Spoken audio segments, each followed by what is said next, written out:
Buenas tardes a todos. Muchas gracias por su asistencia en una tarde futbolera. Excelentísimo señor consejero de Transición Ecológica, Lucha contra el Cambio Climático y Planificación Territorial. Gracias por su asistencia y, sobre todo, gracias por la demostración de cumplimiento. Hace 2 meses que me dijo que iba a venir el día de la clausura del ciclo del cambio climático y aquí está. Uno ya que es mayor y tiene tantos años, pues está acostumbrado a los cambios, a las nuevas fórmulas, a las nuevas modas. Pero esto de poner nombres a las consejerías que incluyen el decreto de competencias de la consejería, la verdad es que se hace bastante difícil. Si vienen 3 consejeros, se nos acaba el tiempo.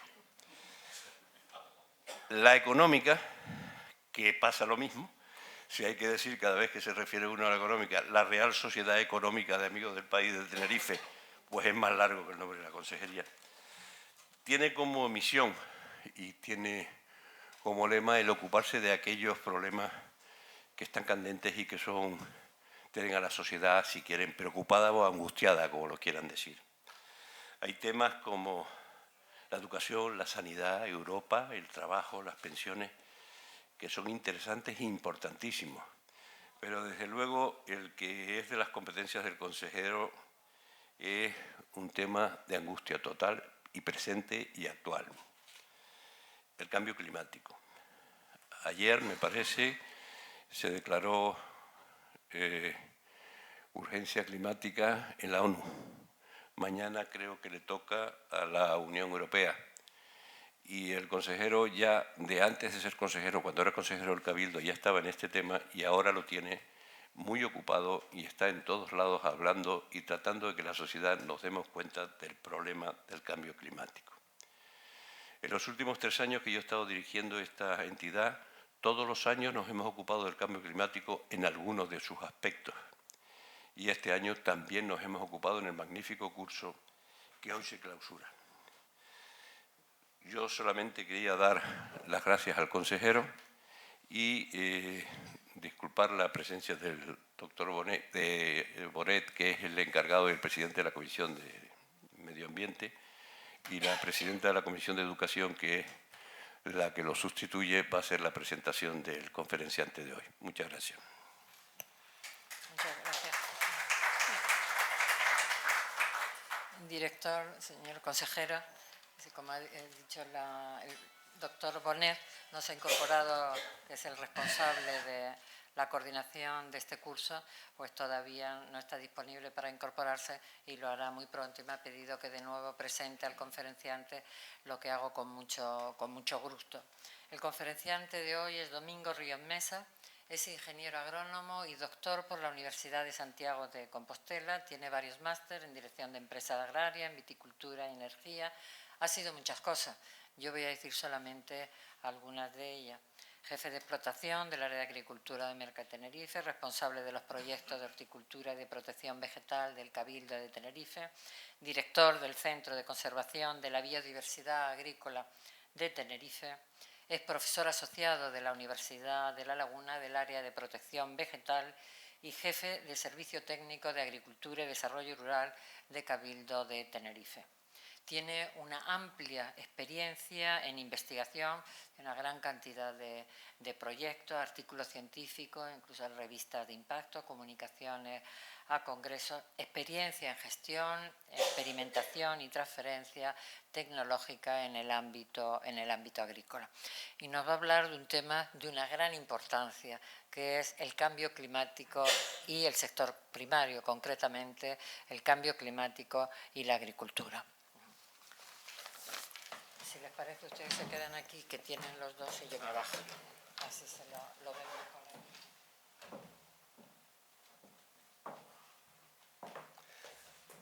Buenas tardes a todos. ¿Se me oye? Sí. Sí. Buenas tardes. Gracias, Marisa. Señor consejero, señor director. Muchas gracias por la presentación, que yo sinceramente creo que no merezco. Hablar sobre todo hoy del cambio climático y la agricultura, cuando Jorge Bonet me lo propuso, me pareció en principio para mí un cierto atrevimiento, casi le digo que no, y pensé que podía ser interesante, sobre todo, resaltar el papel que tiene el cambio climático sobre la agricultura, más que la agricultura sobre el cambio climático, ¿no? Yo creo que como ingeniero agrónomo y trabajador en el sector agrario me parecía muy interesante resaltar esa parte. Es decir, yo creo que, porque muchas veces se habla de agricultura como un gran, más que un gran dador de CO2, de gases Hays, y realmente creo que la agricultura tiene un papel fundamental en la sostenibilidad actual, y yo creo que hay que reconocérselo. Bueno, también quiero decir que no soy un experto en cambio climático, pero bueno, he intentado sobre todo combinar lo que sé de algunas cosas, poquito, de algunas cosas, con el cambio climático y su acción sobre la agricultura fundamentalmente. Bueno, yo les pongo inicialmente esta cita de Rutan, en 1991, este científico dice: la complejidad de las interrelaciones entre los cambios ambientales y la producción agrícola se convertirá en uno de los temas de política pública más significativos, tanto en los países en desarrollo como en los desarrollados, en las primeras décadas del siglo XXI. Es así. El cambio climático regional y global modificará tanto la capacidad de producción de la agricultura como su localización, y la intensidad de producción agrícola contribuirá al cambio ambiental en el nivel regional y global. Esto está siendo un hecho hoy en día, y fíjense que es un trabajo del 91 que ya adelantaba lo que está ocurriendo actualmente, yo creo que incluso de una manera bastante acelerada. El cambio climático es una realidad que afecta a todas las regiones del planeta y a todas las actividades productivas. Canarias y la agricultura no son una excepción. Como todos ustedes saben, en 1992 la Cumbre para la Tierra dio lugar a la Convención Marco de las Naciones Unidas sobre el Cambio Climático como primer paso para afrontar el problema. Un total de 197 países han ratificado la Convención. Y ya en 1995 los países iniciaron las negociaciones y 2 años después adoptaron el Protocolo de Kioto, que obliga jurídicamente a los países que son parte a cumplir los objetivos de reducción de las emisiones. En la actualidad está vigente el segundo periodo de compromiso, que comenzó en el 2013 y termina en el 2020, y hoy en día hay 197 países en la Convención y 192 en el Protocolo de Kioto. Yo, quizás sin querer atreverme, sí que me gustaría definir, en base a lo que en la Convención Marco de las Naciones Unidas sobre el Cambio Climático se habló de la definición como tal: una variación del clima atribuida directa o indirectamente a la actividad humana, que altera la composición de la atmósfera mundial y que se suma a la variedad natural del clima observado durante periodos de tiempo comparables. Habitualmente se habla de unos 30 años, ¿no? Los efectos más evidentes del cambio climático se relacionan con aumentos de temperatura, principalmente la mínima y la media, modificaciones en los patrones de las precipitaciones e incremento en el número de eventos meteorológicos extremos. El impacto potencial del cambio climático es enorme, con predicciones de falta de agua. Yo creo que esto es uno de los factores importantísimos en el sector agrario. Grandes cambios en la condición de producción de alimentos. Piensen que la agricultura puede ser muchas cosas, pero fundamentalmente es producir alimentos. Que yo creo que a veces perdemos la noción de que la agricultura, su principal papel es producir alimentos. Producirlo de manera sostenible, pero producir alimentos, ¿no? Y un aumento de los índices de mortalidad debido a inundaciones, tormentas, sequías y olas de calor. En promedio, la temperatura ha aumentado 0,6 grados centígrados en el siglo XX, y el nivel del mar ha crecido de 10 a 12 centímetros debido a la expansión de los océanos, que cada vez son más calientes. La lucha contra el cambio climático se apoya en dos ejes fundamentales: la adaptación y la mitigación. Todos conocen estas dos. Nosotros en agricultura hablamos mucho de adaptación, también hablamos de adaptabilidad, ¿no? Adaptación para moderar los daños potenciales, aprovechar algunas consecuencias positivas y soportar las negativas. Y mitigación basada en reducir las fuentes de gases de efecto invernadero y aumentar los sumideros. Sin embargo, yo creo que es muy interesante este gráfico de Martínez y Patiño del 2012. Habla claramente que el alcance de todo lo que se puede hacer en adaptación va a ser muy rápido inicialmente, mientras que lo que se trabaja en mitigación va a llegar mucho más tarde. Entonces, trabajar en los dos aspectos, adaptación y mitigación, es importante, pero realmente lo que parece que va a tener alcance a nivel futuro va a ser la mitigación.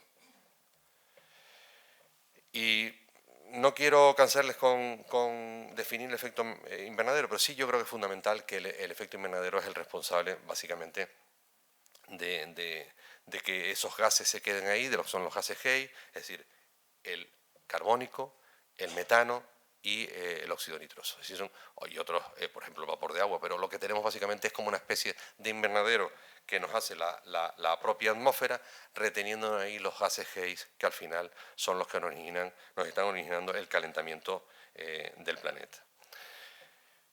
Lo que comentaba, es decir, la atmósfera actúa como si fuera un invernadero, y de ahí que la Tierra tenga en torno a esos 15 grados de media y no tenga los menos 18 que le corresponderían si no tuviéramos ese efecto.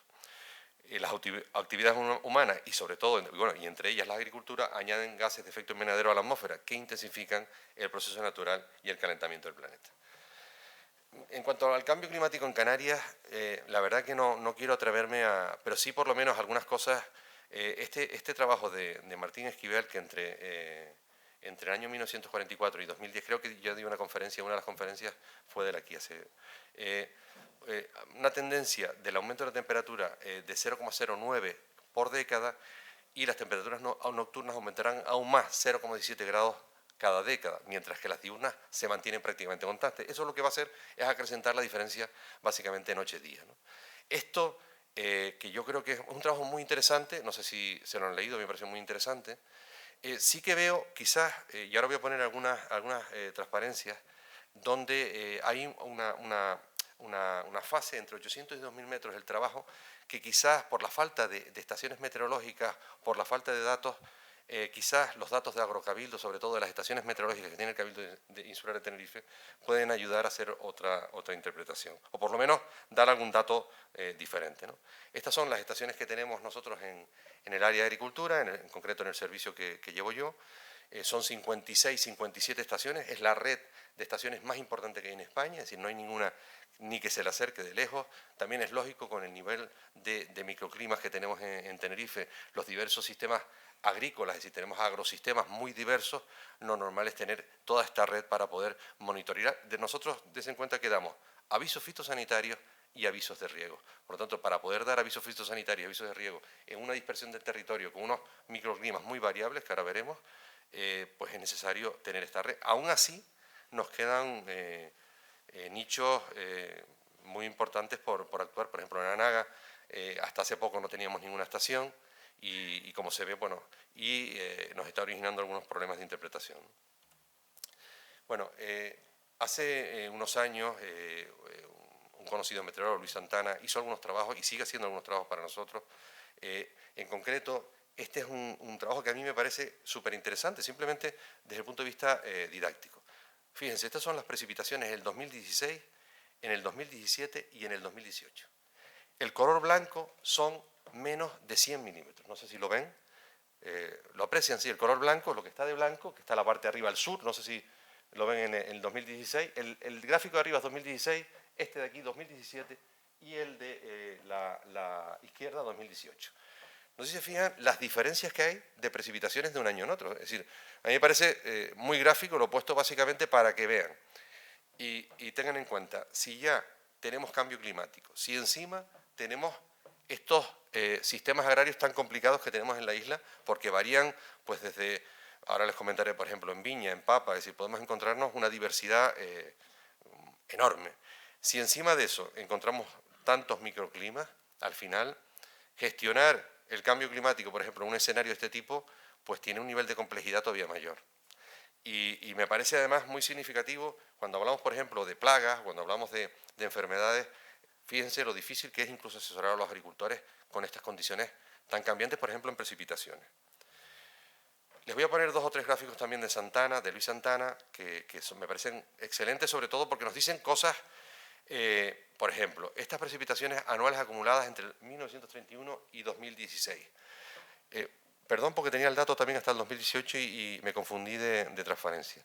Si se fijan, no parece que haya en precipitaciones en Santa Cruz, a una cota de 36 metros, que haya una diferenciación en cuanto a precipitaciones en los últimos casi 80 años, es decir, que es 80-90 años, es decir, que es un dato interesante. Sin embargo, cuando miramos las temperaturas máximas medias anuales, fíjense que se produce casi un incremento en torno a aproximadamente 0,8 grados, que si dividen entre los 0,8 y 0,9, que si dividen por década, se va a quedar aproximadamente 0,07 grados por década, que más o menos se parece algo al trabajo que vimos anteriormente de Martín Esquivel. Es decir, que hay cierto, bastante parecido, ¿no?, entre un trabajo y otro. Si nos vamos a los rodeos, vemos que las precipitaciones han aumentado ligeramente, pero las temperaturas en los rodeos, es verdad que es una serie histórica más pequeña, 1980-2018, pues parece que han bajado ligeramente, muy poquito, pero parece que han bajado ligeramente. Si nos vamos a Vilaflor, y es un fenómeno que estamos observando fundamentalmente en los suelos, antes lo hablaba con Marisa, en lo que estaba pasando en Vilaflor y sobre todo en cotas altas, yo creo que es en agricultura me refiero, en cotas altas de sistemas agrarios, me parece muy interesante. Fíjense que aquí baja incluso la precipitación. Y si miramos la temperatura en Vilaflor, también con la serie histórica más corta, 2000-2018, parece que también tiene muy pequeño, un ligero decremento. Yo creo que esto también nos puede indicar que pueden estar ocurriendo cosas en función de cada zona un poco diferentes. También es normal, la isla es muy variable, la isla es tremendamente variable. Yo me inclino a pensar, y esto en su momento lo hablé con Luis, que podría ser en esa zona la cubierta vegetal casi fija que hay, podría estar ayudando a esto, pero no lo sé, es decir, y a lo mejor el albedo, no lo sé, es decir, simplemente son posibles interpretaciones, ¿no? Lo que sí es interesante ver la alta variabilidad, y no pongo más gráficas, porque si pongo más gráficas de todas las estaciones podemos llevarnos, hay una tremenda variabilidad de un sitio a otro, ¿no? En cuanto a los efectos sobre la agricultura, está claro, las islas tienen una distribución de cultivos, me parece fantástica. La isla de Tenerife, sobre todo la isla de Tenerife, otras islas también ocurre, pero fundamentalmente la isla de Tenerife, con la orografía que tenemos, con los cambios de suelo que tenemos de un lado a otro, con la variabilidad que tenemos en altura, en precipitaciones y además en sistemas de producción, porque tenemos una variabilidad en sistemas de producción enorme. Esto nos hace también tener que tratar los diferentes sistemas de manera muy, muy diferente. Lo que sí tenemos claro es que entre 0 y 200 y 300 metros tenemos esos cultivos más subtropicales, el plátano, la papaya, la piña tropical, y que además requieren sumatorios térmicos e integrales térmicas mucho más altos, pues se trata de cultivos, como digo, subtropicales. También se cultivan hortalizas, en algunas zonas se cultivan bastantes hortalizas, en algunas zonas del norte, incluso del suroeste y sureste, se cultivan hortalizas en cotas bajas. Fundamentalmente, ahí les pongo un listado, pero es muy variable, desde lechugas, hortalizas de hoja en general, melón, sandía, pepinos, tomates, pimientos. En tomates quiero hacer un inciso que, habiendo sido un cultivo fundamental en cotas medias bajas, hoy en día apenas quedan 200 y pico hectáreas de un cultivo que en Tenerife tenía cerca de 1.500 hectáreas, que era el segundo cultivo en importancia. Bueno, el tercer cultivo tras la papa. En zonas altas, sobre todo, encontramos frutales templados y frutales de hueso, en asociación también con cultivo de vid, que normalmente llega a los 700, 800 metros, depende de la vertiente, y de la papa, que sí llega a los 1.500, 1.600 metros en Vilaflor. En el norte en torno a 1.300 metros de altura máxima y en el sur en torno a 1.600 metros. Y en base a lo que comentaba antes, saben que hay una clasificación. Papadakis era un argentino que trabajaba en meteorología, y en los años 70 José Manuel Hernández Abreu hizo la primera clasificación agroclimática de la isla de Tenerife, no sé si la recuerdan. Es una clasificación que se publicó en los anales del INIA, y esa clasificación, además, fue una clasificación increíble, porque creo, si no recuerdo mal, Aurelio, Manolo pueden recordar, se hizo con 6 estaciones, me parece que eran muy pocas estaciones, y con eso se hizo la clasificación agroclimática. Esta está hecha, es un trabajo también de Luis Santana, en colaboración conmigo, y básicamente lo que se hizo fue una...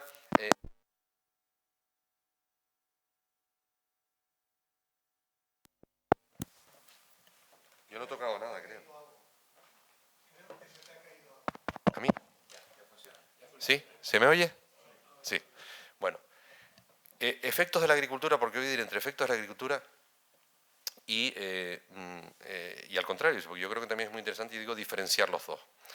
La agricultura, por supuesto, contribuye a la emisión de gases del efecto invernadero y, por lo tanto, al calentamiento global del planeta.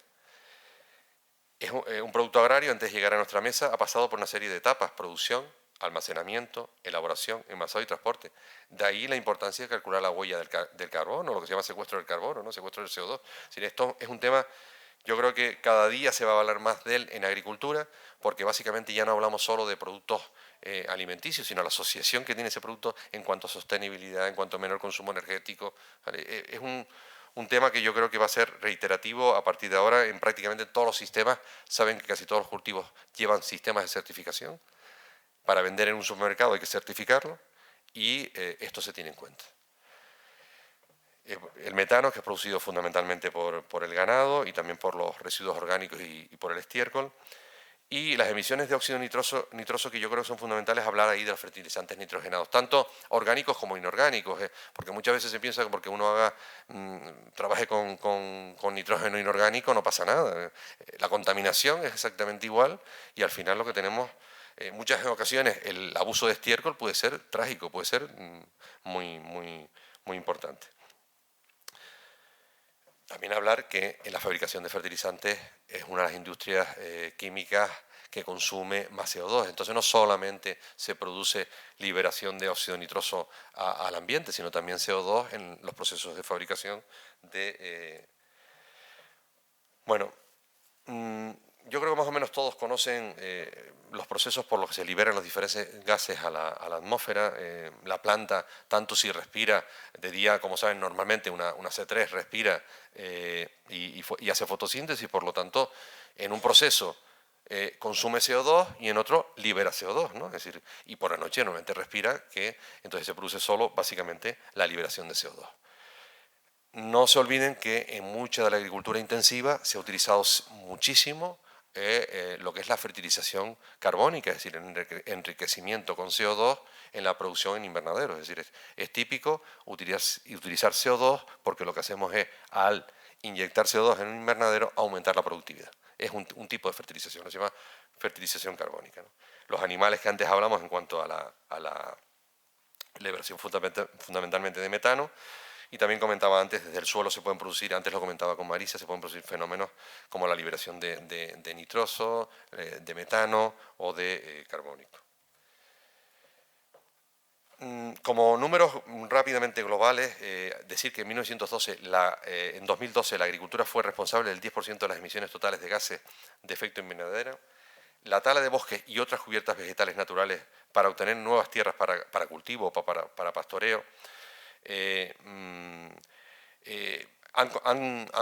yo creo que son más importantes casi que la propia agricultura como tal, como actividad agrícola.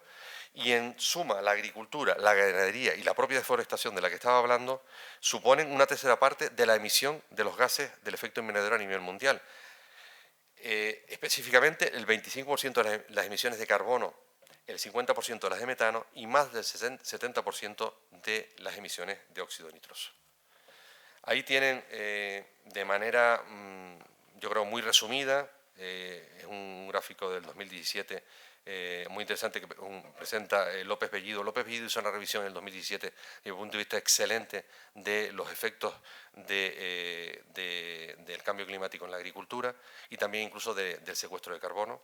Fíjense que los residuos ganaderos colaboran con un 13% en los GEI, la fermentación entérica del ganado un 33%, es un dato que me parece importantísimo, la combustión de carburantes un 7%, otros sectores de agricultura un 2% y el suelo agrícola un 45%. Entonces estamos hablando que entre el suelo agrícola y la fermentación entérica del ganado, casi un 80% de la emisión de GEI a la atmósfera.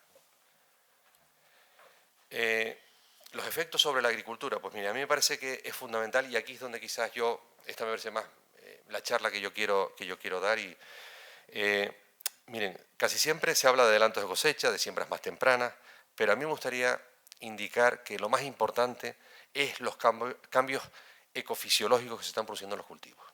Yo creo que eso es muy importante. Por eso se adelantan las cosechas, por eso se siembran más temprano, porque están ocurriendo cambios en los estados fenológicos de los cultivos muy importantes.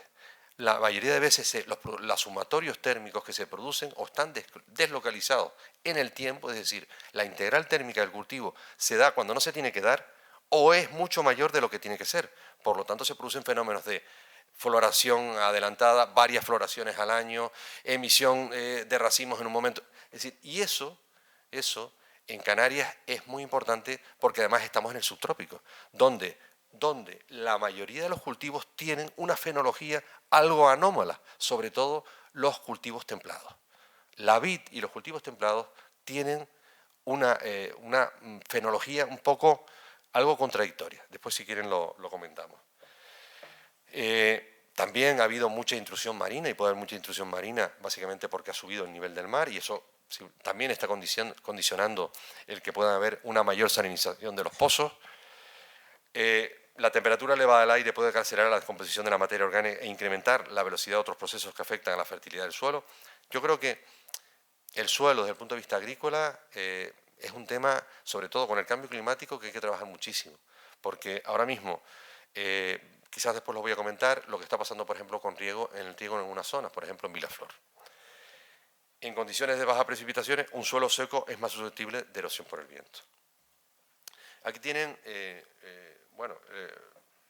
lo que ocurre básicamente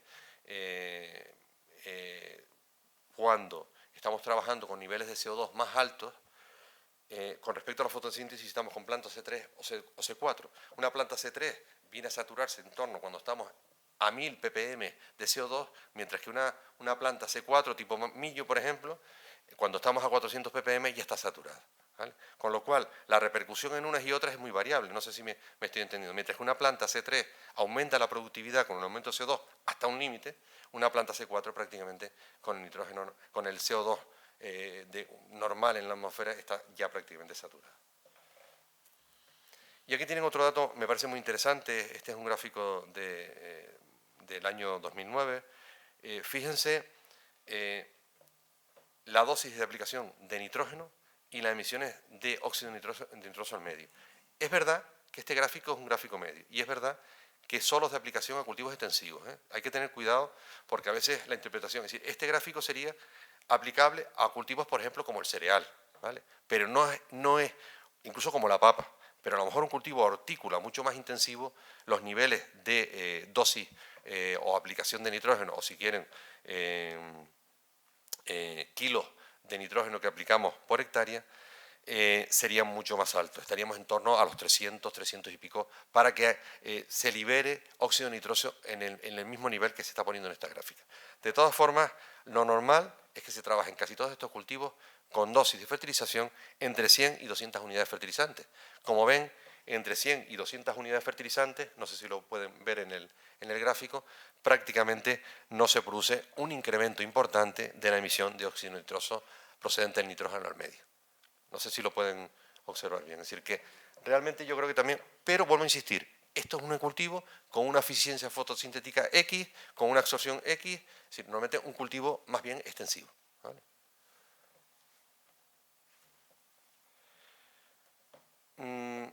Las condiciones de alta temperatura y baja humedad favorecerán las infestaciones por plagas en zonas donde el frío limitaba hasta ahora su desarrollo. Las plagas se están trasladando hacia el norte de Europa, pero las plagas y las enfermedades. Es decir, al aumentar la temperatura, plagas que no eran o enfermedades que no eran habituales en determinadas zonas están avanzando. Es verdad que también puede ocurrir lo contrario, ¿eh? En zonas de los subtrópicos donde eran habituales pueden dejar de tener la presencia tan importante que tenían. En las condiciones de Canarias, las consecuencias de los inviernos cálidos provocan alteraciones en la fenología de los frutales. Estas anomalías se han hecho más evidentes en los últimos inviernos. Este año, para que se hagan una idea, hay castaños brotados en esta época. Eso es casi, no sé si solo es un fenómeno atribuible al cambio climático, no lo sé, porque este tipo son cuestiones muy multivariantes que hay que analizar con muchísimos trabajos, pero desde luego me sorprende. O por ejemplo, ahora vamos a poner una foto muy curiosa. Esto es un manzano, como verán, que tiene, no sé si ven los frutos bastante grandes y en la parte alta la floración, ¿la ven? Bueno, esto está ocurriendo ya muchísimo. Esto está ocurriendo muchísimo. Esto es muy habitual. Es verdad que en Canarias es más normal que ocurra. Depende de donde esté ubicado el árbol. Hay un trabajo muy interesante que tenemos publicado en Agrocabildo, que son las horas necesarias de frío en cada zona, en base a no modelos estáticos, sino modelos dinámicos, de dónde se puede plantar cada tipo de cultivo en función de las horas frío que haya, ¿vale?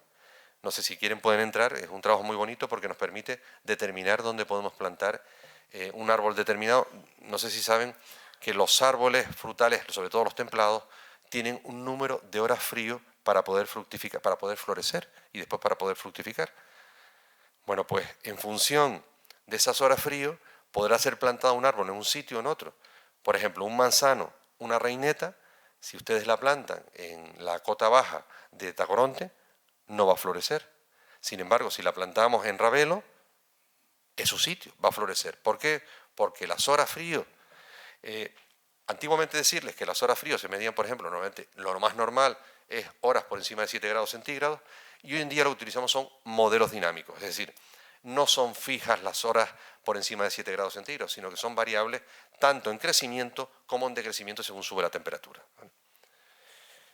Y esto, ya que veo a Marcos, en la viña es todavía, desde mi punto de vista, porque en la viña está en Canarias ubicada en el subtrópico.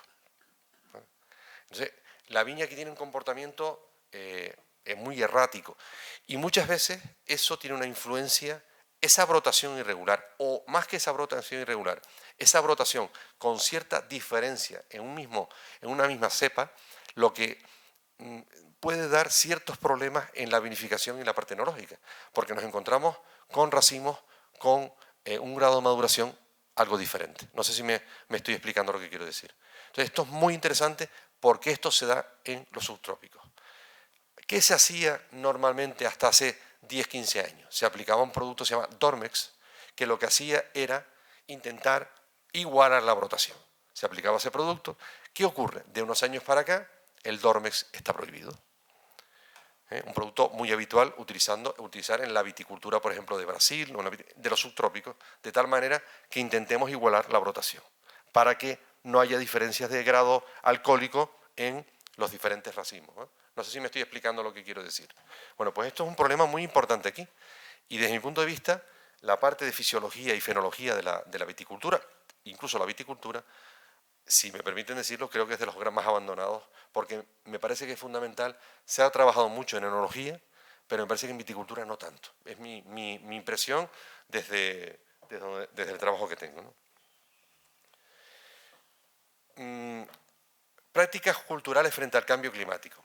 Miren, los cultivos asociados frente al monocultivo y las rotaciones de cultivo, el control fitosanitario de plagas y enfermedades adaptado, la diversidad genética agrícola, el uso eficiente del agua en las explotaciones, la gestión eficiente de la maquinaria agrícola, agricultura y ganaderías ecológicas, uso de energías renovables en las explotaciones, adecuado uso de residuos agrícolas y ganaderos y, yo lo pongo entre comillas, porque me parece que es una herramienta increíble, los agrosistemas tradicionales.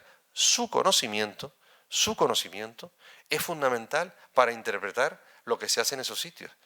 Y muchas veces ese conocimiento, por supuesto, yo creo que hay una parte que tienen los agricultores, porque lo llevan trasladando de padres a hijos muchos años, pero desde luego también hay que interpretarlo de forma científica. Es decir, ese conocimiento tiene también una interpretación científica que a veces nos cuesta. Les pongo un ejemplo. Hace años, trabajando con agricultores de Ico del Alto, siempre me decían, la papa azucena, no sé si conocen la papa azucena y la papa bonita blanca. Son prácticamente iguales, de ciclo, son dos antígenas, son muy... No, pero los agricultores siempre se empeñaban la papa azucena antes de Reyes, la papa bonita después de Reyes. Y yo, es una bobería, ¿no? ¿Qué tendrá que ver eso, no? Hasta que hice un trabajo fisiológico de crecimiento del cultivo en azucena y en bonita. Efectivamente, es que hay un problema. La azucena negra tuberiza entre una semana y 10 días más tarde que la bonita. Y los agricultores la plantaban antes para evitar los vientos huracanados de febrero y perder la tuberización. No sé si me explico lo que quiero decir. Esas cosas a veces tienen nuevamente, la explicación científica que hay que buscar y sobre todo después aplicar la técnica para poder incluso mejorarla, ¿no? Bueno, yo he enfocado, no sé cómo voy de tiempo, perdón, Marisa, ¿voy mal o...? Bueno, he enfocado la conferencia a 3 cosas: recursos fitogenéticos agrícolas, que me parece un tema muy interesante, plagas y enfermedades y eficiencia del uso del agua, ¿vale? ¿Les parece que creo que pueden ser las 3 cosas con respecto a agricultura que sean más interesantes, ¿no? La FAO determina que con respecto a los recursos fitogenéticos agrícolas hay que hacer una serie de acciones que enumero a continuación. Mejorar los inventarios nacionales, eso es fundamental. Frente al cambio climático me refiero, todo esto frente al cambio climático. Mejorar los inventarios nacionales, cosa que se está haciendo muy bien, creo yo, en España, de unos años para acá. Mejorar el conocimiento de los procesos genéticos. Yo creo que cada vez se conoce más el material desde el punto de vista genético, cada vez se va mejor también. Llevar a cabo un modelo predictivo de distribución futura de los recursos fitogenéticos bajo diferentes escenarios con el fin de diseñar estrategias nacionales más acertadas. Esto es un trabajo, se ha trabajado muchísimo en otras latitudes, básicamente con GIS, planificando donde hay nichos ecológicos, donde hay una diversidad determinada, ¿vale? Yo creo que eso es también muy interesante. Desarrollar planes de monitorización de la biodiversidad en sistemas agrícolas específicos para mejorar las estrategias de adaptación al cambio climático. Para mí, muy importante, fortalecer la caracterización y la evaluación en todos los aspectos. Y creo que se están haciendo cosas interesantes en cuanto a caracterización y evaluación genética, morfológica, pero me parece importantísimo la parte agronómica, fitotécnica de los cultivos, la parte fisiológica. Yo creo que esa es muy interesante porque es la que nos da las pautas muchas veces para poder trabajar con los cultivos. Sobre todo en estas variedades, en estos recursos que son, pues, ya de por sí, al ser muchas veces variedades población, al no ser clones, lo que nos origina tener una mayor variabilidad intrínseca, es decir, tienen una mayor variabilidad, lo que sería una variedad comercial. Desarrollar o fortalecer los sistemas de información sobre los recursos fitogenéticos. Yo creo que esto es también otro paso en las web de los diferentes bancos de germoplasma, a nivel nacional, a nivel insular, a nivel regional, intentar tener toda la información disponible para todo el mundo, ¿no? Hay un trinomio que a mí me parece que Pepe Esquinas Alcázar ya en el 2005, en el TIRFA, en el Tratado Internacional de Recursos Fitogenéticos, hablaba de él. Recursos fitogenéticos agrícolas, conocimientos tradicionales, agrosistemas tradicionales, me parece que es fundamental para conocer incluso desarrollar políticas de futuro. Es decir, conocer el presente, incluso el pasado, para desarrollar políticas de futuro en zonas como Canarias. Yo creo, lo considero todavía muchísimo más interesante. Mejorar el conocimiento de los agrosistemas a través de la diversidad biológica agrícola y de cómo pueden verse afectados por el cambio climático será un elemento clave en el desarrollo de las respuestas agrícolas sostenibles. Aquí lo que quiero básicamente decirles es qué respuesta esperamos de los recursos fitogenéticos agrícolas. Y hablo de las variedades locales y hablo también de la mejora genética. Yo creo que no podemos perder la vista en los grandes logros que ha tenido la mejora genética, sobre todo la biotecnología, y que tendrá en el futuro. Yo creo que no podemos solo hablar de variedades locales, aunque yo sea un apasionado de las variedades locales. Hay también que hablar desde mi punto de vista de las grandes posibilidades y muchas veces en base a las variedades locales que se abre con la mejora genética. A la adaptación a los nuevos estrés abióticos, adaptación de variedades de cultivos para permitir nuevas épocas de siembra o recolección, mejora de los cultivos para incrementar la eficiencia de uso del agua, importantísimo, incluso para mejorar el uso de los nutrientes y también la tolerancia al estrés, uso de especies infrautilizadas o variedades adaptadas a ambientes secos, manejo basado en el cultivo de poblaciones, lo dije antes. Yo creo que esto es muy interesante para aprovechar toda la diversidad genética. Nuevos estrés bióticos, utilización de cultivares resistentes a enfermedades, pero esto básicamente se basa en utilizar variedades locales resistentes, pero también en aquellas variedades mejoradas que tienen resistencia o tolerancia a las diferentes plagas y enfermedades. Y utilización de estrategias de diversificación para incrementar el número de especies y la diversidad genética en los cultivos y, al aumentar la diversidad genética, por ejemplo, una papa cara es un clon. Estoy poniendo ejemplos, intento ponerlo. Una papa bonita es una población. La vulnerabilidad del clon de la papa cara es altísima, porque su genética es corta. La vulnerabilidad de las papas bonitas es alta, porque su genética es alta. No sé si me estoy explicando. Yo para dar un ejemplo, miren, nosotros tenemos en torno a unas 125 30 variedades locales en Canarias, aproximadamente, cerca de 150 de papa. Perú tiene 4.500, Bolivia en torno a 3.500. La base genética de Estados Unidos y de Europa son 40 variedades. No sé si me estoy explicando. Las variedades comerciales se basan solo en 40 variedades y nada más.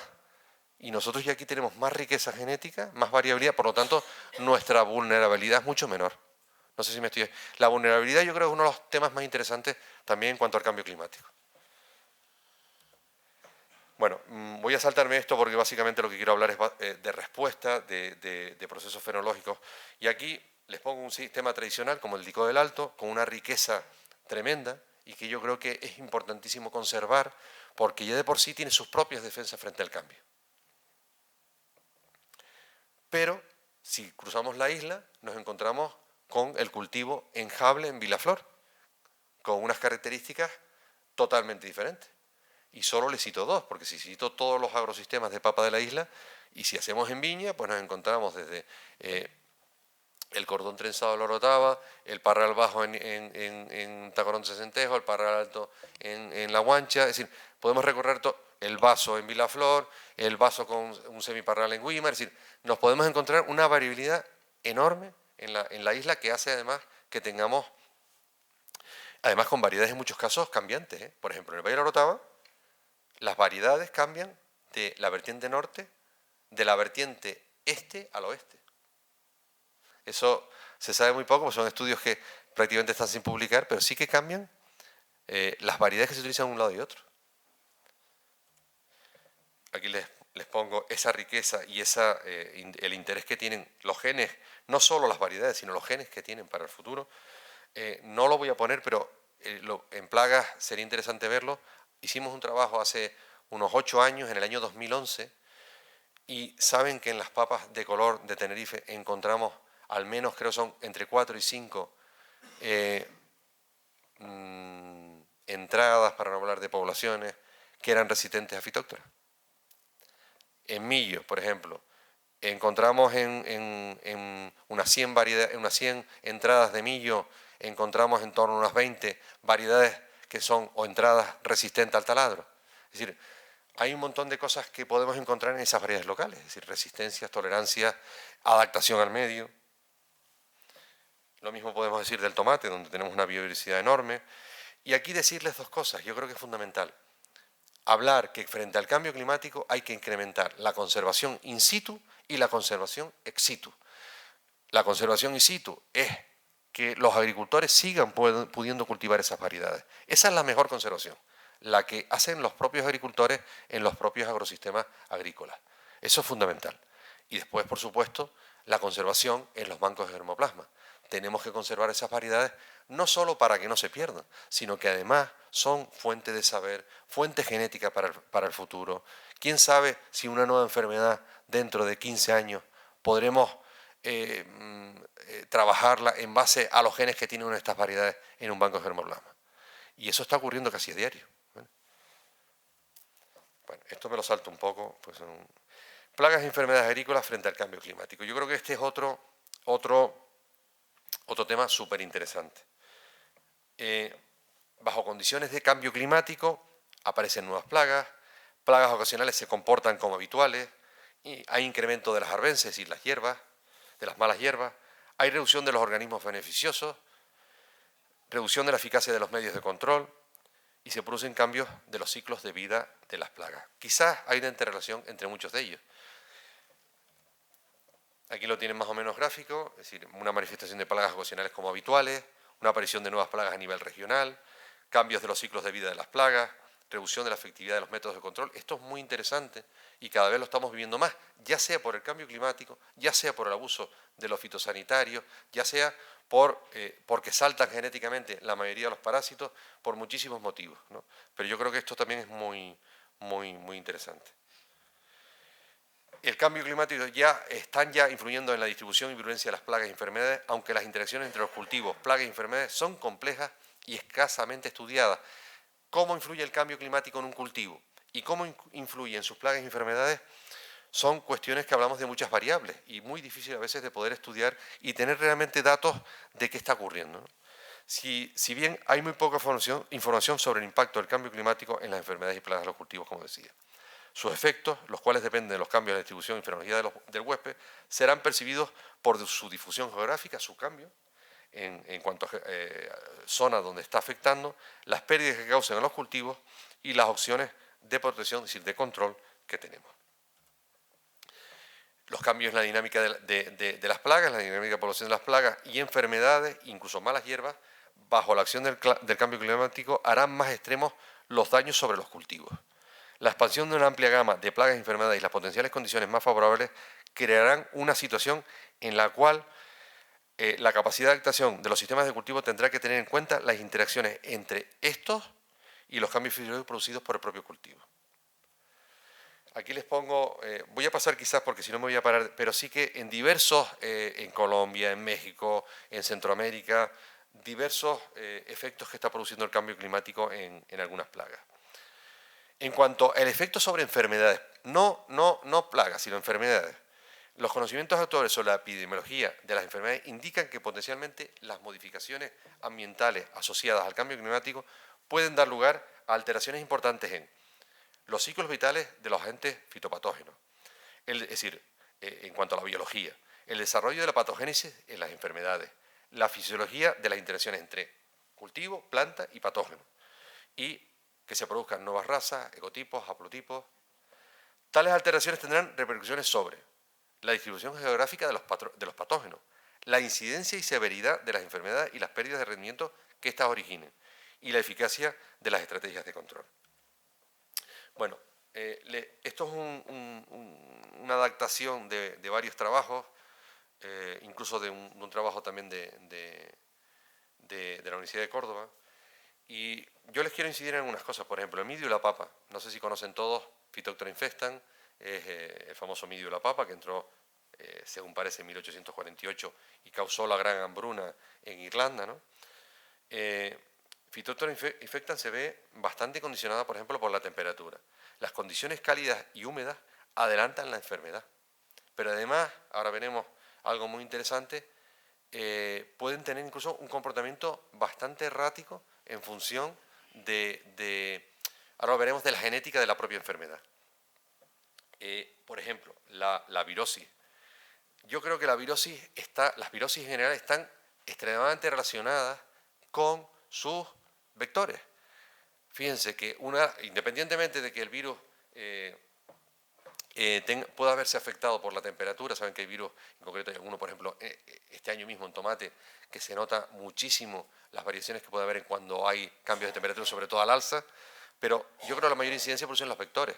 Los vectores, sobre todo los homópteros, se reproducen, aumentan su velocidad de reproducción y disminuyen su ciclo, por lo tanto es mucho más fácil que transmitan virosis. Yo, por ponerles un ejemplo, este es un trabajo en el que participé en el 2015 conjuntamente con Neiker. Hemos hecho varios de estos tipos, también con un primer trabajo que hizo Aurelio, precisamente, también no de Phytophthora, sino de polilla, que vamos a ver después. Pero sí hay un trabajo interesante también en la sarna común, Streptomyces scabies, en cuanto a tipos de Streptomyces, es muy variable ahora mismo lo que hay desde el punto de vista genético.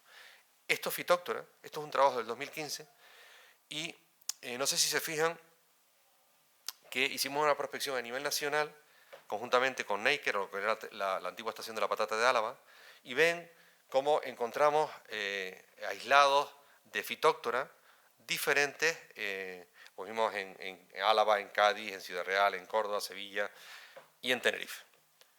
Si se fijan, el 13, que es conocido como el Blue 13, el que está, no sé si ven, ampliamente en Tenerife, no sé si lo ven todos, es un híbrido además, es decir, es muy agresivo, con lo cual tenemos muchas dificultades de control con los productos actuales, es muy difícil de controlar, y además fíjense lo que ha hibridado, es decir, que tenemos un comportamiento todavía más difícil de predecir. No sé si me estoy explicando lo que quiero decir. Además de eso, en Tenerife encontramos prácticamente el 1, el Blue 13.1, el 2 y el 3. Incluso me pareció que el 4, pero no recuerdo bien. Eso lo que quiero demostrar con eso es que se están produciendo cambios importantes, no solo en cuanto a las enfermedades como tal, sino al comportamiento genético de las mismas, ¿no? Y lo que hace muchas veces difícil atacarlas. ¿Esto es debido al cambio climático? Pues parte puede ser que sí, parte puede ser que no. Desde luego hay una parte importante que es debida a la acción de los fitosanitarios. Es decir, los fitosanitarios están seleccionando las razas, los genotipos de fitóctora en el medio. Aquí tienen, les pongo el dendrograma para que lo vean, fíjense cómo, además, lo pongo para que lo vean porque todos los genotipos de Tenerife se juntan en la parte superior, no sé si lo ven, no sé si puedo, no sé si ven en la, ay, perdón.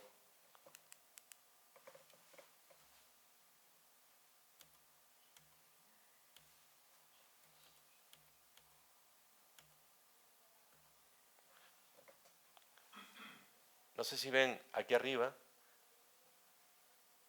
están todos los genotipos de Tenerife juntos y además marcando diferencias con respecto al resto de los genotipos de España.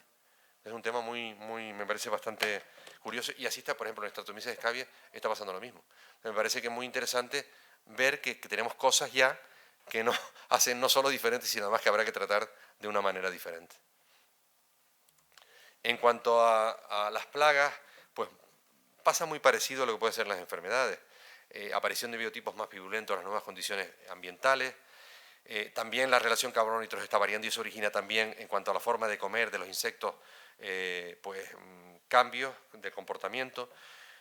Aparición de insectos en regiones donde no estaban, sobre todo en el norte de Europa. Y todo eso está originando cambios que son importantes a la hora de trabajar con las plagas y enfermedades. A medida que la temperatura aumenta, los insectos aceleran su metabolismo, comen más, incrementan su apareamiento y elevan sus poblaciones. La sequía también está haciendo que las plantas sean muchas veces más nutritivas a las plagas, puesto que sus tejidos concentran más los aminoácidos. Sin embargo, las relaciones entre las poblaciones de insectos y la sequía no es tan evidente. La razón puede atribuirse a que durante un tiempo los insectos pueden responder positivamente a las condiciones de estrés, a las condiciones secas. Sin embargo, posteriormente, los insectos sufren un deterioro igual que las plantas de las que se alimentan. Aquí les pongo también algunos ejemplos. Quería hacerles simplemente una recopilación de cómo se ven afectadas ya, demostradas científicamente, un montón de cultivos, un montón de plagas por el cambio climático, es decir, ya hay afecciones claras que están ocurriendo. Por ejemplo, en los pulgones, pues ya hablamos de los pulgones, que se ven afectados por muchísimas cosas, pero por ejemplo por el estrés hídrico, por la concentración de carbónico. Por ejemplo, la liotis armígena, el Lycoverpa armígena, el noctuido, se ve muy afectado por la temperatura. Hay un desplazamiento hacia latitudes, hacia latitudes más altas, hacia el norte de Europa. O, por ejemplo, también en la Spodoptera litoralis, aquí pone litura, pero realmente la que tenemos es la litoralis. Y lo mismo ocurre, es decir, la temperatura también está influyendo. Bueno, paso esto porque si no... Y aquí me quiero parar porque creo que tenemos un problema que quiero también, creo que cada vez va más, no sabemos tampoco hasta qué punto, pero desde luego la sequía cada vez está influyendo más en que tengamos mayores daños por la polilla guatemalteca.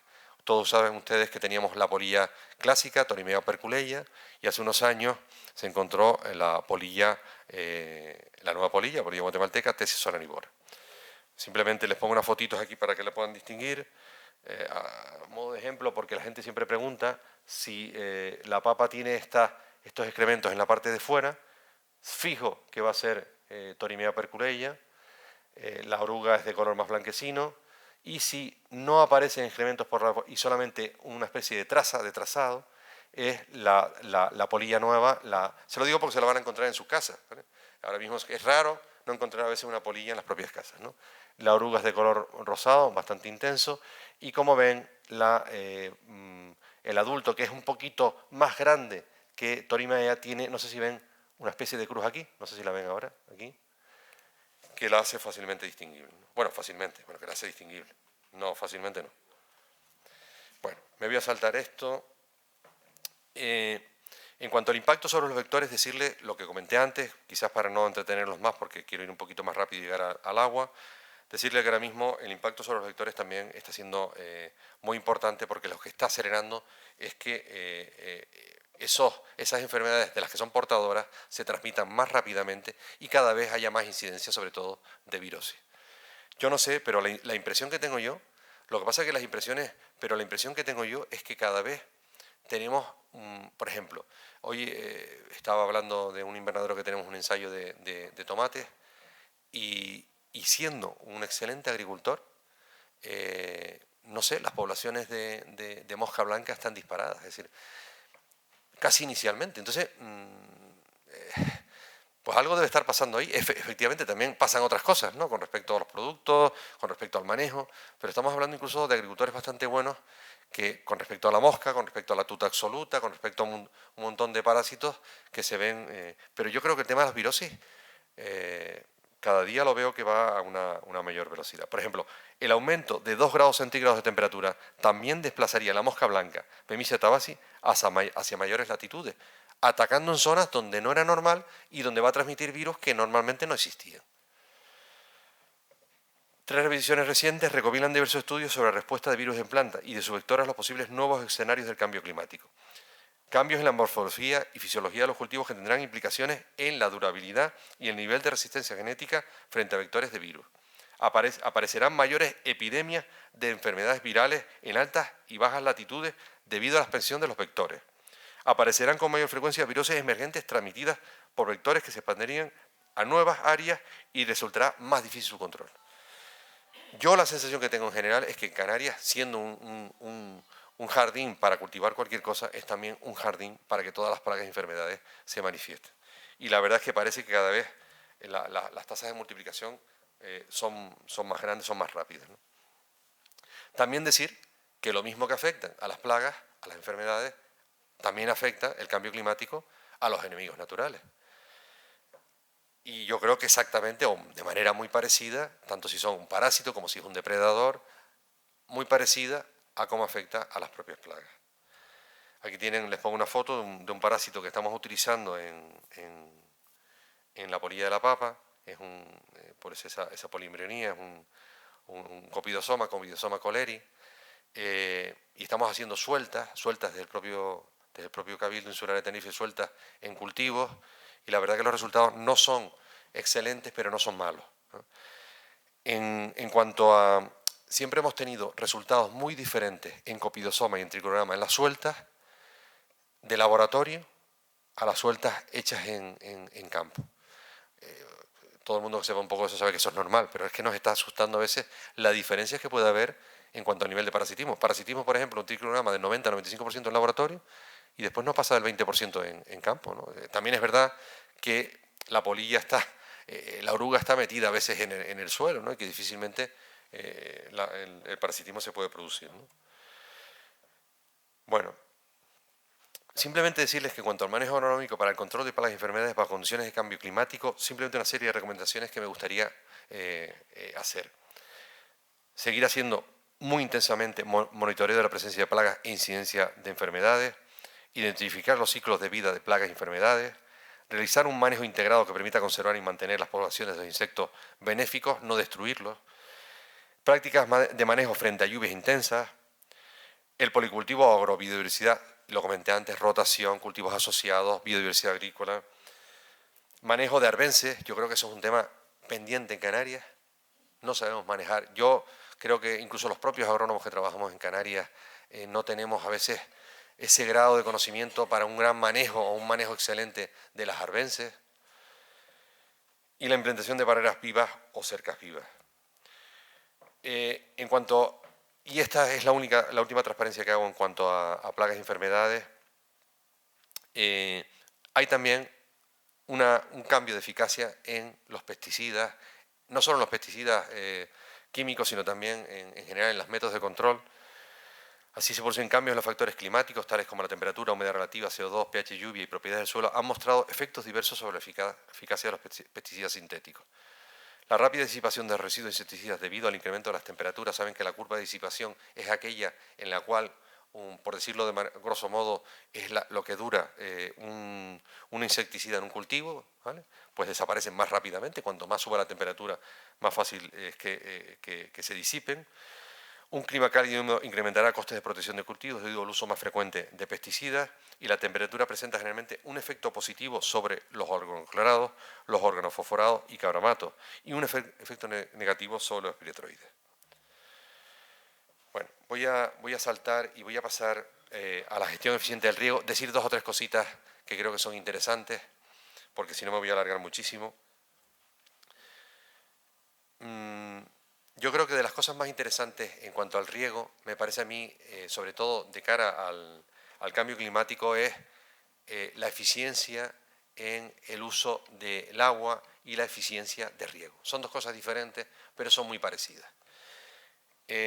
¿Cuánto cuesta? Bien, la eficiencia en el uso del agua, es un parámetro que se llama Euro-RUE en inglés, es cuántos litros de agua utilizo yo para producir 1 kilo de papa, 1 kilo de tomate, 1 kilo de plátano. Eso es un parámetro fisiológico, pero que es muy interesante. Si yo en un sistema gasto 40 litros para producir 1 kilo de tomate, no sé si me estoy intentando simplificar, y en otro gasto 60, pues será más eficiente, en principio, desde el punto de vista de consumo hídrico, el que gasta 40 litros. Estoy siendo un poco grosero, ¿vale? Pero yo creo que se me puede entender. Otra cosa importante es la eficiencia en la aplicación, es decir, que es otro término, es decir, de lo que me entra a la finca, ¿cuánto le llega a la planta? Eso es eficiencia de riego. Es decir, si me entran 100 litros y a la planta le llegan 90, estamos hablando también, forma grosso modo, eso sería una eficiencia del 90%, ¿vale? Si le llega un 60%, será un 60%. Luego tenemos eficiencia en el uso del agua y eficiencia de riego. Son cosas diferentes, pero fíjense que si nos están diciendo si un sistema, en cuanto a un cultivo, es más eficiente o menos eficiente, ¿vale? Aquí, por ejemplo, les pongo, ¿de dónde viene el agua? Pues desde luego las precipitaciones, la lluvia horizontal. Aquí en Canarias no hay ríos, pero sí que tenemos las galerías y tenemos los pozos. No sé qué pasó aquí. Voy a saltarme esto. Muy importante, las aguas regeneradas. Ahora mismo es aparte que lo tenemos que hacer básicamente por obligación. Es decir, que con las aguas regeneradas tenemos que trabajar y lo que tenemos que hacer es trabajarlo lo mejor posible. Desen cuenta que de las plantas de depuración de los años 70, 80, a las plantas de depuración hoy, actuales, estamos hablando de un salto tecnológico impresionante. Hoy una planta EDAR, una planta de depuración actual, de hoy, prácticamente da agua de una calidad en torno a 300 y poco de conductividad, además en cuanto a los parámetros biológicos, de una manera impresionante. Muchas veces, probablemente en cualquier estanque de la comarca tengamos más coliformes que en el agua que estamos sacando en el momento de la planta, en el momento, no el que llega a finca. Bueno, en las balsas, y simplemente por poner de forma geográfica, este es el agua subterránea que tenemos en Canarias, el agua desalada, que es un 11%, 82% de agua de subterránea, de reutilización un 6% y superficiales en torno al 1%. No sé qué me pasó. En cuanto al consumo urbano y turístico, estamos aproximadamente en el 50%, un 18% el turístico, un 32% el urbano, la agricultura un 45%, el industrial un 4% y los campos de golf un 2%.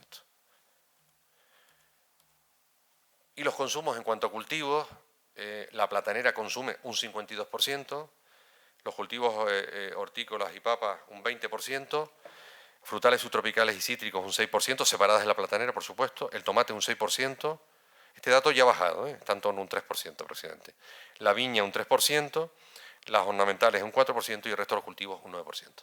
Como ven, actuando, que por eso una cosa que les voy a comentar es que se ha creado recientemente en el Cabildo, a partir de febrero o marzo, la Oficina Insular del Regante, y uno de los trabajos, unas encomiendas fundamentales, es intentar disminuir entre un 5 y un 10% en base a un adecuado manejo y una mejora de la eficiencia de riego el consumo en platanera. si conseguimos, fíjense, solo un 5%, entre un 5 y un 10% de consumo de platanera, significa toda el agua desalada de Tenerife.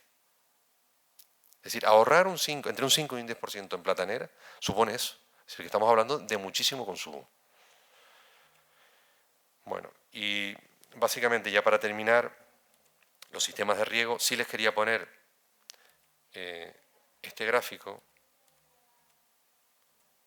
Fíjense, eficiencia observada en los diferentes sistemas de riego. Manta, un 55%. Surco, lo mismo más o menos, un 57%. Aspersión, un 65%. Localizado, un 80%. Es verdad que lo localizado puede llegar perfectamente al 90%. Es decir, moverse entre el 75% y el 90%, el riego, fundamentalmente, riego por goteo. Sin embargo, la bajada de eficiencia puede ser debida. Baja calidad de los materiales, fíjense, una aspersión puede bajar un 9% de eficiencia. Pero un riego localizado mal montado puede bajar un 50% de la eficiencia. Fíjense, hace poco medí la eficiencia de riego, bueno, es una formulita muy sencilla que se utiliza para calcular la eficiencia de riego in situ, de sistemas de riego localizados, porque por un mal diseño tenían un 40-45% de eficiencia. Tener un riego localizado con un 40-45% de eficiencia es como no tener nada, mejor regar a manta. Es decir, que estamos... yo creo que es un tema muy interesante a tratar. Cualquier cosa que hagamos aquí va a repercutir claramente en... Y otra cosa que les quiero comentar es cuánto mojar. Normalmente nos hinchamos y creemos que mojar el suelo, porque todo lo que mojemos, básicamente lo que va a repercutir, básicamente, ¿qué va a ser? En evaporación. Es decir, cuanto más superficie mojemos, no es que lo reciban las raíces, sino que básicamente va a evaporar más. Por eso hay que trabajar siempre depende de que se trate de cultivos, por ejemplo, hortícolas no, pero en cultivos arbóreos con un 45% del área sombreada. Bueno, y ya para terminar, simplemente decirles el interés desde mi punto de vista que tiene. Esto es el futuro. Se está ya implementando muchísimo en platanera, también en algunos grandes cultivadores de cultivos hortícolas, sobre todo del sur de la isla, y es el manejo del agua, el manejo del riego, de cuánto regar en base a sondas, fundamentalmente sondas FDR, no tanto TDR, que eran las que se utilizaban hace algunos años, sino sondas que te miden el agua en el suelo. Es decir, uno con esas sondas riega en función de la cantidad de agua que tiene en el suelo. Y fíjense que hemos pasado de, no sé si recuerdan, 2-3 veces la frecuencia de riego, regar 2-3 veces en platanera, por ejemplo, a la semana, a regar incluso hasta más de 2 veces al día. Es decir, que lo que estamos intentando es mejorar la eficiencia del riego usando medidores de humedad en el suelo. Muchas veces, en algunos casos, también se empiezan a complementar con medidores de la temperatura en el entorno de la cubierta vegetal de las plantas. De tal manera que, teniendo datos de la humedad en el suelo y datos de cómo está la temperatura, que nos va a indicar cómo está desde el punto de vista hídrico la planta, podemos regar mucho más y tener una mayor eficiencia. Esto hoy en día incluso está incorporado a los BECUS. No sé si saben, los BECUS son los parámetros que te definen lo subvencionable en las subvenciones europeas en Canarias. Pues ya en los BECUS, desde este año, están incorporados estos sistemas para que los agricultores lo vayan implementando en las ayudas que piden para las explotaciones agrarias. Nosotros estamos probando ahora 4 modelos de FDR con resultados, combinados con resultados variables. Bueno, ya terminé, que sé que me alargué mucho. Muchas gracias por la atención y espero que les haya sido gracias.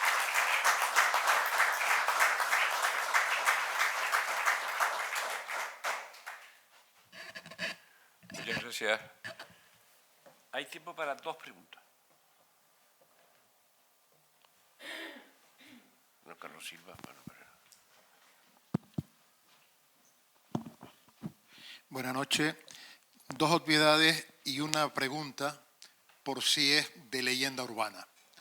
Antes de entrar en lo obvio, disentir con el ponente. Ha dicho varias veces, me lo salto, por favor. En otra ocasión, expóngalo. La contundencia, el cuerpo de conocimiento que nada más que ha vislumbrado usted, no se puede saltar. es imprescindible escucharle más veces y por goteo, porque hay bastante cuerpo ahí. Dos obviedades. Le pido disculpas, pero era... Disculpas tengo, o sea, tengo entre mis... La verdad que, se lo digo de verdad, siempre me salen no más hay- largas que no tenemos tiempo. las presentaciones de lo que debe ser. No es disculpa, es decir de otra manera que es magnífica la actuación y yo he llegado Se lo tarde agradezco. y que hay que volver a ella.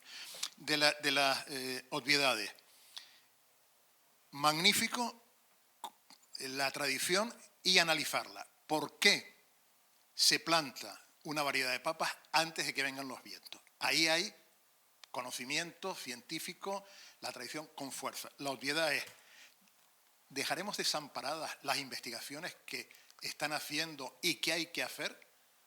¿O se tomará conciencia en Canarias de que hay que investigar y que está claro en la agricultura? ¿O seguiremos mirando a las estrellas? La segunda obviedad, pero que creo que hay que insistir en ella, es que una vez que se tiene el conocimiento científico de la tradición, ¿qué tenemos que hacer para que haya gente que siga trabajando en ese tema?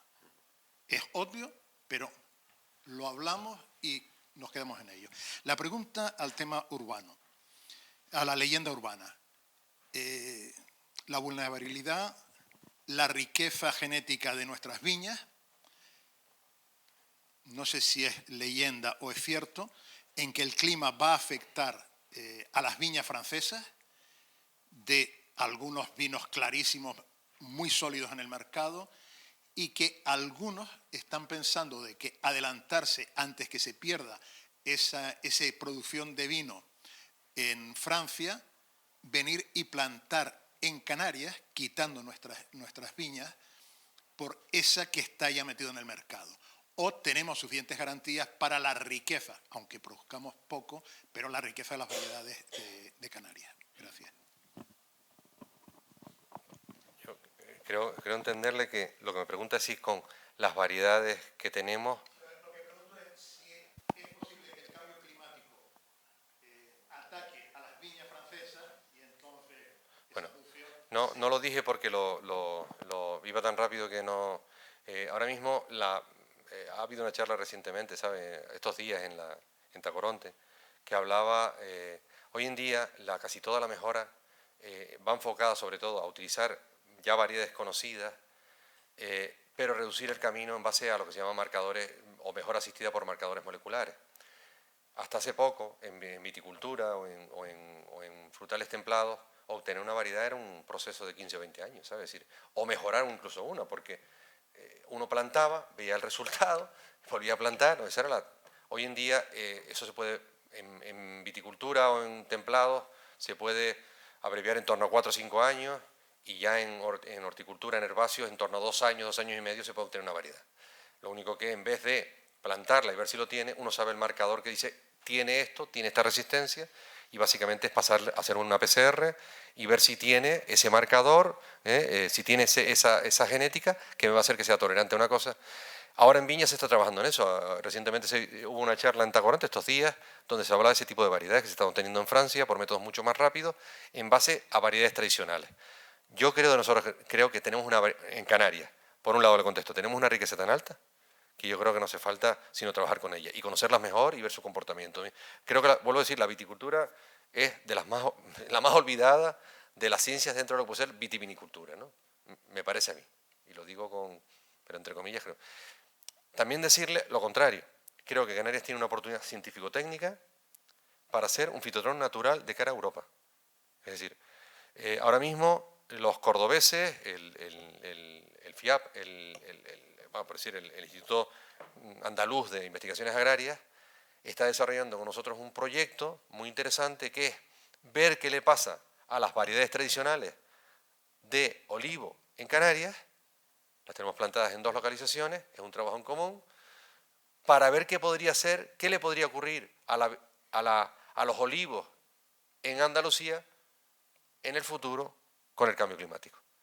Entonces, desde mi punto de vista, Canarias tiene una oportunidad científico-técnica bestial para ser un fitotrón natural de investigación para Europa, de cara a cómo se va a comportar el sur de Europa con el cambio climático.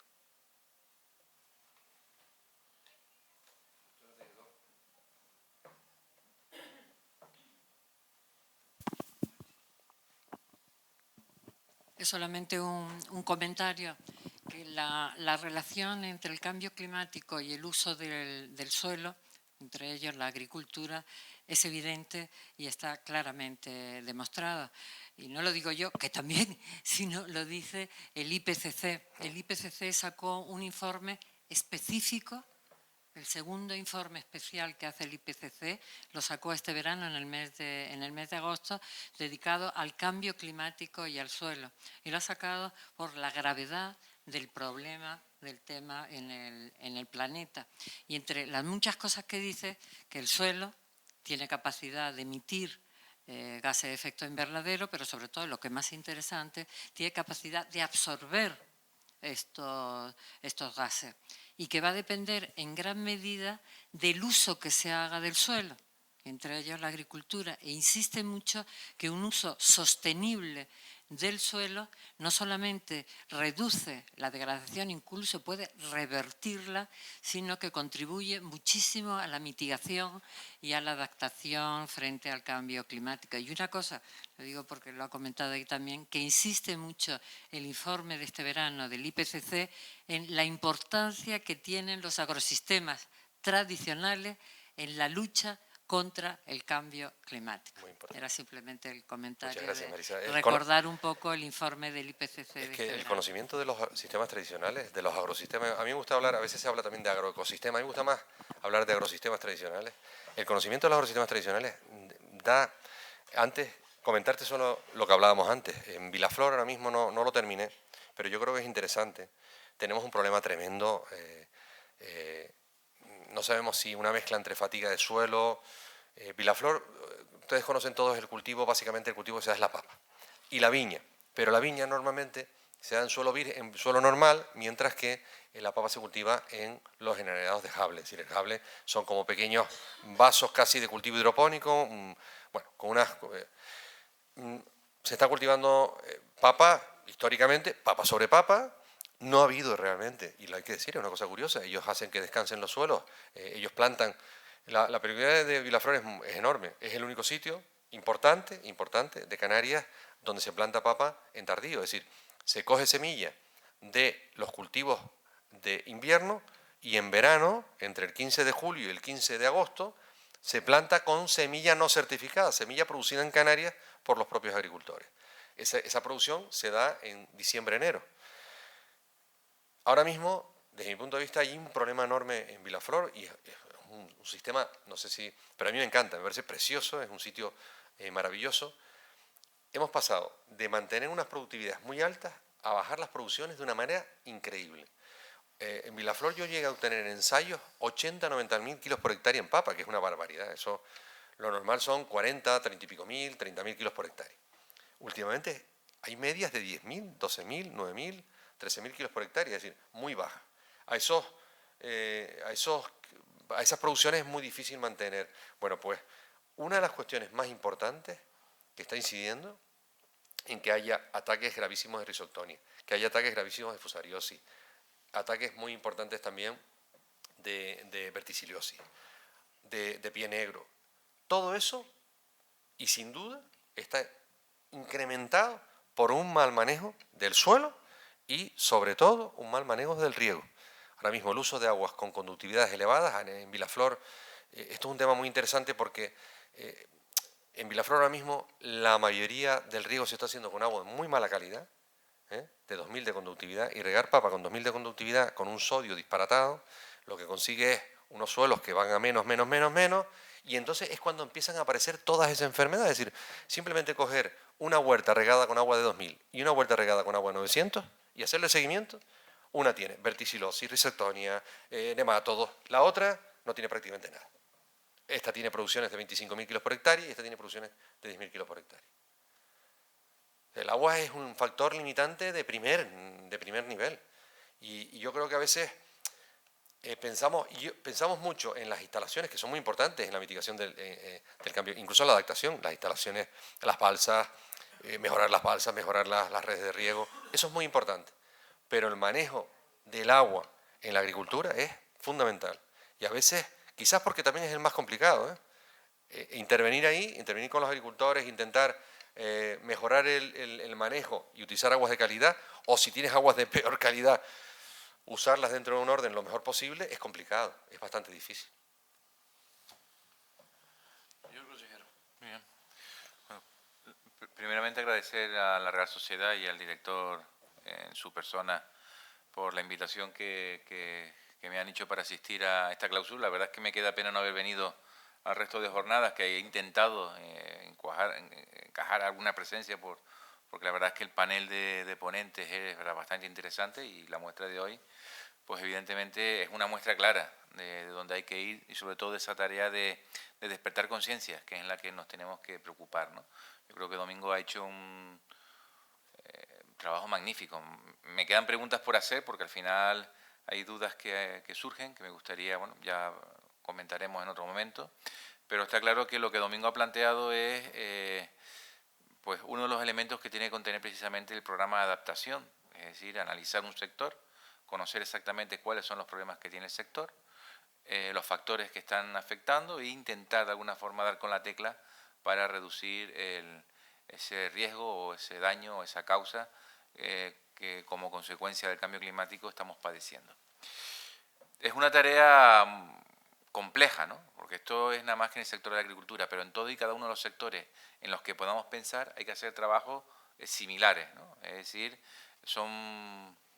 cada vez son más los efectos del cambio climático y la adaptación, si hay algo que tiene, es que, como bien ha dicho Domingo, es una acción sobre todo de presente para la generación actual, frente a que la mitigación es una acción más transgeneracional, pero además está muy localizada, ¿no? Es decir, la adaptación es para los problemas que tenemos en Canarias, ¿no? Y intentar de alguna forma paliar los problemas que tenemos en Canarias. Y no va a ser sencillo, es decir, porque lo que ha dicho, es decir, tenemos primero que detectarle el problema, pero lo más complicado es dar con la tecla para ese problema, intentar en la medida de lo posible reducirlo y ver si algún problema realmente se puede reducir. Y esa es la tarea en la que está actualmente el Gobierno de Canarias. Estamos ahora en esa fase urgente de relación de la ley de cambio climático, que para que se hagan una idea de cómo se ha despertado la conciencia en la sociedad respecto a la necesidad de esta ley de cambio climático, en el mes de octubre lanzamos ese proceso de consulta previa para la elaboración de la ley de cambio climático, de forma paralela, con una serie de reuniones con colectivos, y es un proceso de consulta previa que se hizo también en julio del 2018, cuando se intentó hacer el anterior borrador. Pues bien, en julio del 2018 las aportaciones que se recibieron el gobierno fueron 7 aportaciones y ya vamos por más de 170 aportaciones. Es decir, se ha incrementado de forma muy notable el nivel de participación ya en la fase previa de elaboración, con lo cual, bueno, pues eso es un trabajo importante, ¿no? La idea es ahora, con esas aportaciones, empezar a analizarlas. Hay aportaciones de un alto calado, de un alto contenido, para intentar tener lo antes posible un borrador, ¿no? Y ya paralelamente ya se va a proceder al encargo del plan de acción, donde evidentemente el trabajo de los expertos, porque al final aquí lo que tenemos que hacer desde la dirección política es hacer caso a las personas que saben, porque si en todas las facetas de la vida es necesario saber escuchar, cuando nos jugamos lo que nos estamos jugando, aún el saber escuchar cobra una importancia extrema, ¿no? Es donde no estamos en momentos de improvisación ni ideas felices, sino estamos en momentos de hacer de vehículo de aquello de las personas que saben poderlo plantear y plasmar cada uno en su ámbito de responsabilidad, pero en el caso del Gobierno de Canarias pone ese ámbito de responsabilidad. Y también en esa línea pues será también un proceso participado. Por lo tanto, poco más que añadir. Sabemos que estamos en un cambio, en un cambio de época profundo, donde vamos a tener que cambiar por completo todos nuestros esquemas mentales, es decir, incluso cambiar la valoración de lo que hemos entendido hasta el momento que es importante en la vida. Es decir, es un cambio radical al que nos estamos enfrentando en este momento. Es un cambio de época, no una época de cambio, es un cambio de época, y eso va a suponer, pues evidentemente, eso, cambiar muchos patrones, conceptos mentales, recuperar patrones pasados que son necesarios volver a implementar, pero sobre todo cambiar nuestras prioridades en territorios como el Canario. Por lo tanto, nada, a modo de clausura, felicitar a la Real Sociedad, pues evidentemente por esta jornada, que al final no se trata de que seamos expertos, sino se trata de despertar conciencia, ¿no? De que esas señales que están ahí, enseñar a nuestro cerebro a percibir, a captar esas señales, para una vez que las que tengamos captadas, preocuparnos, ¿no? Es decir, el cerebro día a día recibe millones y millones de input, ¿no? Pero de todas las señales que recibimos, nos quedamos con aquello que creemos realmente importante, ¿no? Un semáforo en rojo, vemos las luces, pero cuando vamos a un semáforo, el semáforo nos fijamos que es una luz exactamente igual que una farola, pero nos fijamos porque sabemos que nos da un mensaje. Y así sucede con todas y cada una de las impresiones que recibimos al día, ¿no? Muchas veces nos quedamos nada más que con las partes más desagradables, ¿no? Es decir, cuando vemos a alguien por la calle que está llorando, que está cabreado, nos fijamos en esa persona, pero sin embargo no nos fijamos en cuántas personas vemos al día que están felices, ¿no? Es decir, tenemos que educar nuestra mente para fijarnos, en el caso del cambio climático, en lo realmente importante, en percibir esas señales que están ahí y que evidentemente con acciones como esta pues nos ayudan de alguna forma a despertar esas conciencias que después nos llevan todos en nuestro día a día a ir cambiando hábitos que cambiamos con mucho agrado, ¿no? Por lo tanto, felicitar a la Real Sociedad y animarles a que se sigan haciendo pues jornadas de este tipo y sobre todo con el alto nivel intelectual de que se doten estas jornadas donde, bueno, pues como ha dicho Carlos Silva, nos quedamos con la pena de no poder escucharla de manera reiterada. No, al final, uno va al cine, se puede pegar una película 2 horas y media, no pasa nada, pero después cuando vimos aquí, igual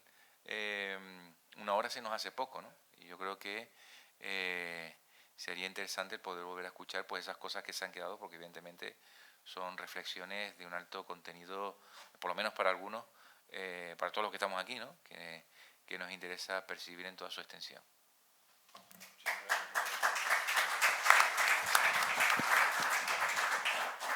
Como, por si alguno se quedó con ganas, mañana a las 7 de la tarde, don Eligio Hernández nos cuenta las sentencias del proceso.